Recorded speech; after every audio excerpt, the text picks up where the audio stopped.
Good day everyone! So ayan, at tayo ay magluluto na ng kaldereta, and after whole night nga na minarinate natin, yung ating pork ay ayan na siya. Bango! So ayan guys. So, yan ay lulutuin na natin ngayon. Ayan, ang bango-bango. Advantage guys pag minarinate, no? At ang mga ingredients nga niyan ay, syempre, ayan, ang ating carrots, potatoes, and sweet bell pepper. Ang ating sweet bell pepper ay freshly harvested. Oh, di ba? Freshly harvest ang ating sweet bell pepper. And yes, sa ating pagluluto ng kaldereta, hindi mawawala ang ating liver spread, ang ating tomato paste, at ang ating kaldereta na product ni Mamacitas. Mamacitas, Bikini Men. At syempre pa, maglalagay tayo ng konting pork and beans. Ayan. Sa ganitong size, hindi natin pwedeng ubusin, or it's up to you guys. Pero masyadong mag-iiba yung texture and lasa pag yung inubos nyo. So, ako hindi ko inuubos yan. Mga 1/4 lang. At yes guys, syempre ang ating gata ay hindi mawawala sa ating kaldereta. At sa atin nga paggigisa ay gagamitin natin ay butter. Ayan. So, this much only we need. After na malagyan natin ng oil, ay lalagyan natin itong butter para more yummy. And then, syempre pa, hindi mawawala ang ating garlic. So, sineparate ko na yan dahil mamaya nga pagka luto ko nitong kaldereta ay magluluto naman ako ng mechado. So, ayan, kaya nakaseparate na yan, dalawa. And then, ayan, meron tayong bay leaves at meron tayong onions. Ayan, siyempre, hindi mawawala ang durog na paminta. Ayan. At syempre pa, naglalagay tayo ng konting sugar. Huwag kalimutan ang Knorr cubes. Ayan, Knorr cubes. Bikini Men. Ayan. Knorr cubes is always my partner in the kitchen. Yes. Para magkaroon ng buhay ang ating niluluto. At ayun na nga. Halika na at unahin natin ang sweet bell pepper. So, dapat po ay hugasan muna natin ang ating sweet bell pepper. Medyo pricey kasi ang sweet bell pepper. Kaya I have to be very careful sa pag-aalis ng kanyang seeds. So, ganyan. So, kailangan walang masamang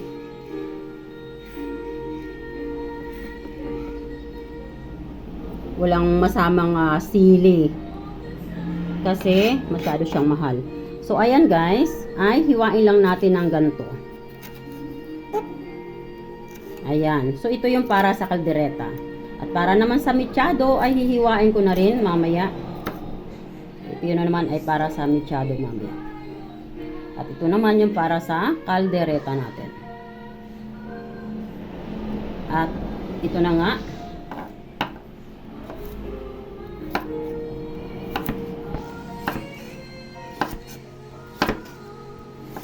Ayan. So, I keep some for my mechado.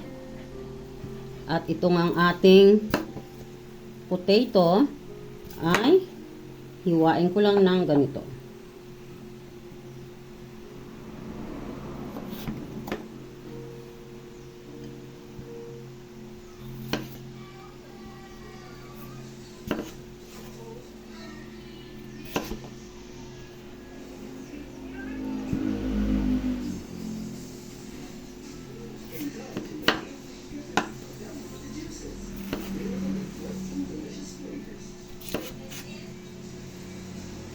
I know guys, kayo ay kaparis ko rin na always doing simplicity sa bawat kilos once it comes sa pagluluto. So ako talaga ayoko ng mabagal. I chose na maging mabilis. Talagang tayo mga mami, no, lagi nating prepared yung sarili natin na maging mabilis.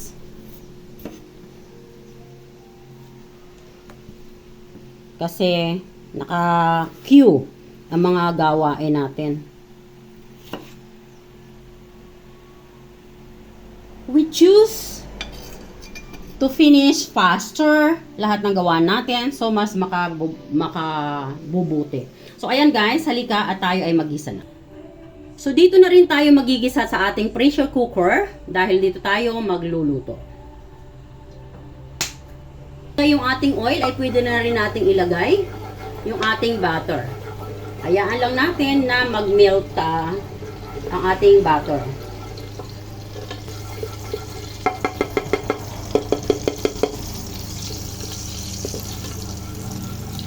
Ayan. Matapos nating i-melt ang ating butter, ay pwede na nating ilagay ang ating garlic. Hintayin lang natin lumabas ang aroma ng garlic bago natin ilagay ang onions. Alam nyo guys, gustong-gusto ko yung amoy ng garlic pag ginigisa sa butter. Ang bango, no? Yung aroma niya, talagang mayroong something na nakaka-relax. Ayan, pwede na nating ilagay. Ilagay na muna natin yung ating bay leaves. Kalahati lang din. Para mamaya sa mixado ay meron na tayo. Ayan, ilagay na rin natin ang onion.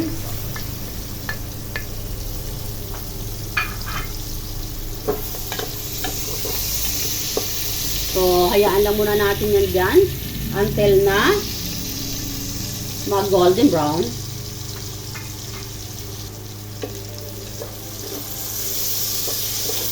Bango! Wow! And then mga guys, this time ay pwede na natin ilagay yung ating marinated na pork.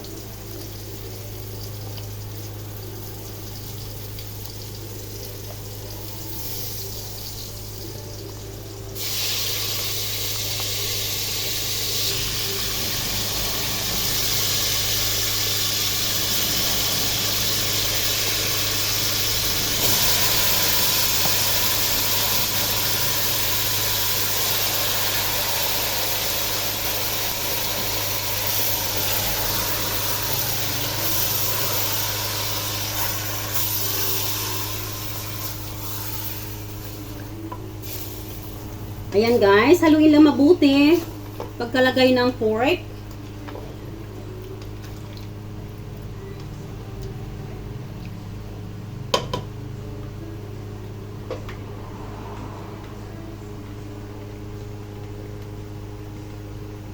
So, naka-maintain na medium heat pa rin tayo guys ha.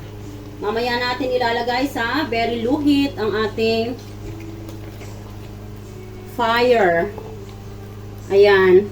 So, meanwhile, wala muna tayong ilalagay na ricado dahil remember, ang marination natin ay mayroong ingredients, no? Ayan. This time, habang nagsasangkot sa tayo ng ating pork, eh pwede na nating ilagay ang ating pork cubes. Ayan. Na syempre, product ni More Bikini Men. Ayan. Para kasabay na siyang mag-melt. And then, let's put a little bit quantity of sugar para mag-penetrate na siya. And then, this time, ay ilalagay ko na rin yung ating liver spread.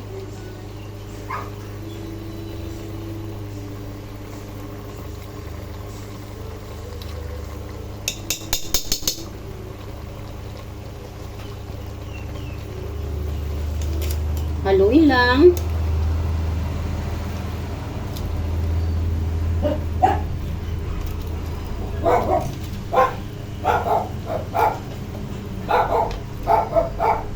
Ayan. So, haluin lang natin, guys. And then, this time, ay pwede na po natin ilagay yung ating tomato paste.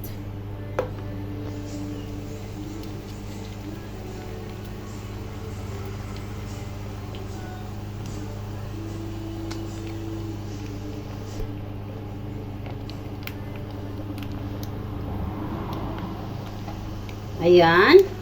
And then, isusunod ko na nga yung caldereta mix. Gamit nga natin ng caldereta mix ay product ni Mama Sita. Hindi ko lang po alam kung mayroon bang ibang brand nito. Ako kasi ito lang yung ginagamit ko parati eh. Mama Sita. So, hindi ako nagre-recognize ng ibang brand. So, not sure kung meron ba na ibang brand. Bango guys. Wow na wow.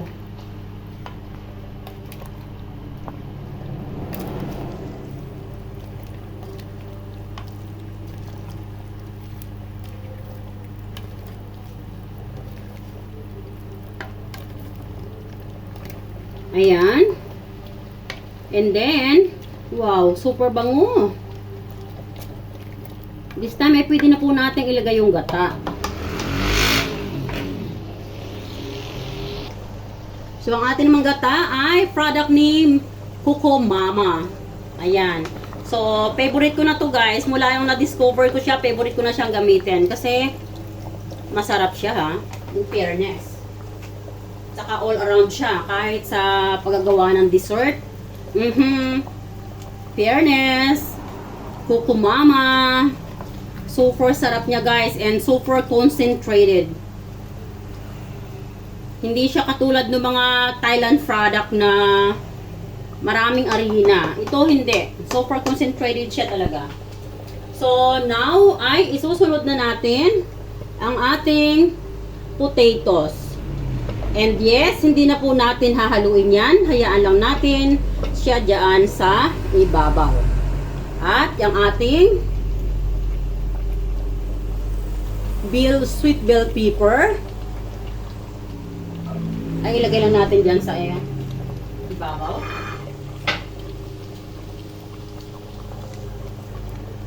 Yan, tuluyin lang natin ng ganyan. Para pagtakip natin ang pressure cooker ay mayroon na siyang lasa sa ibabaw. So, wag nating iilalim yung mga potato and carrots para hindi siya malamog. So, this is my technique.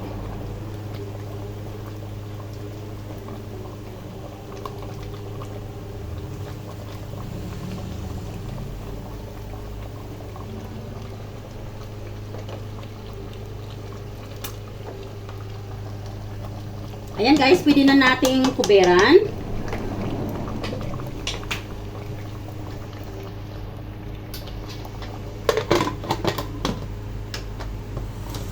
Ayan, so make it sure na pag pressure cooker natin, ito ay flexible.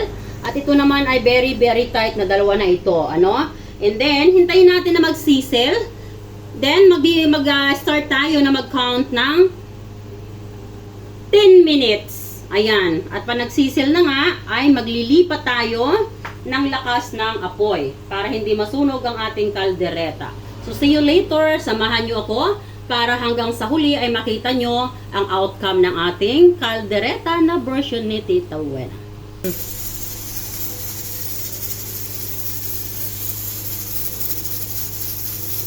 Ayan mga guys. So, nag-start na magsisil ang ating pinipressure cook na kaldereta.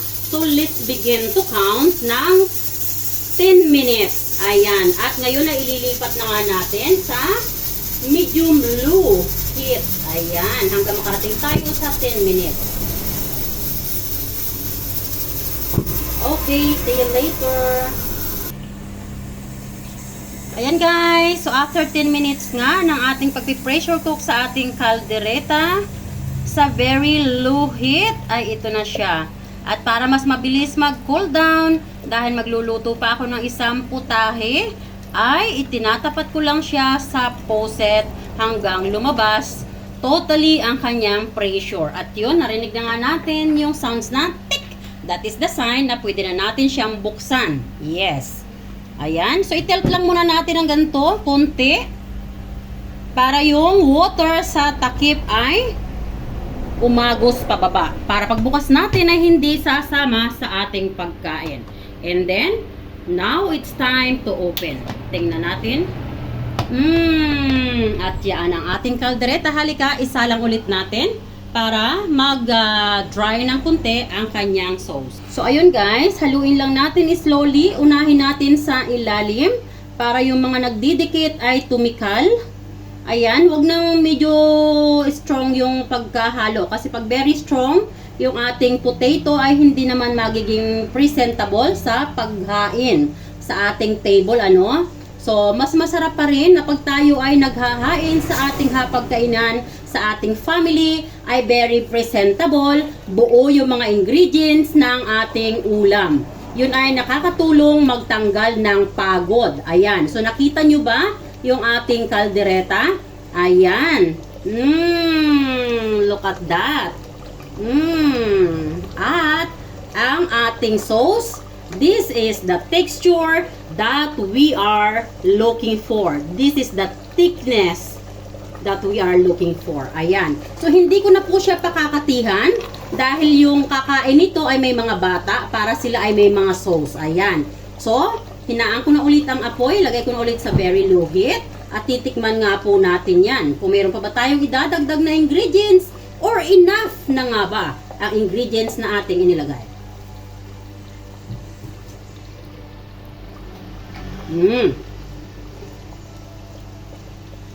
So, just perfect. Okay na po yan. At ilalagay na nga natin sa ating lalagyan para mag-cool down. At meron nga ako ditong ipin repair na lalagyan.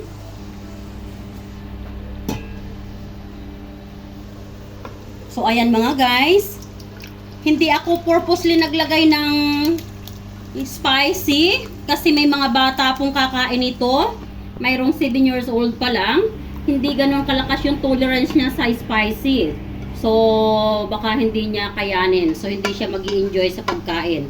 So, I decided not to put chili at all.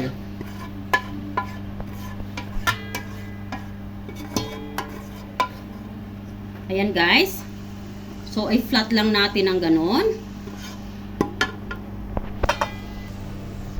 Ayan, lalagyan ko lang yan ng chunk cheese sa ibabaw. At sa init ng ating bagong lutong kaldereta, magmi-melt siya on their own.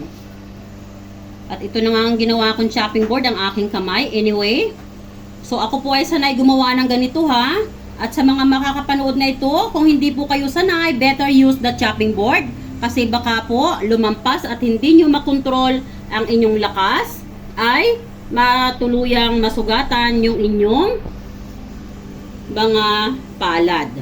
Pero dahil ako ay sanay na sanay gawin ito, so I don't mind. Ayan. So yan po yung ating kalderetang pork na version ni Tita Wena. So I hope you guys love this video and please consider subscribe if you are new onto my YouTube channel. At siya nga po pala, don't forget to write down a little bit longer your comment for my revenue. And also, please share the video. And I love you all guys, always saying, don't forget to keep loving one another. God bless and have a good day, each of every one of you guys. I love you all.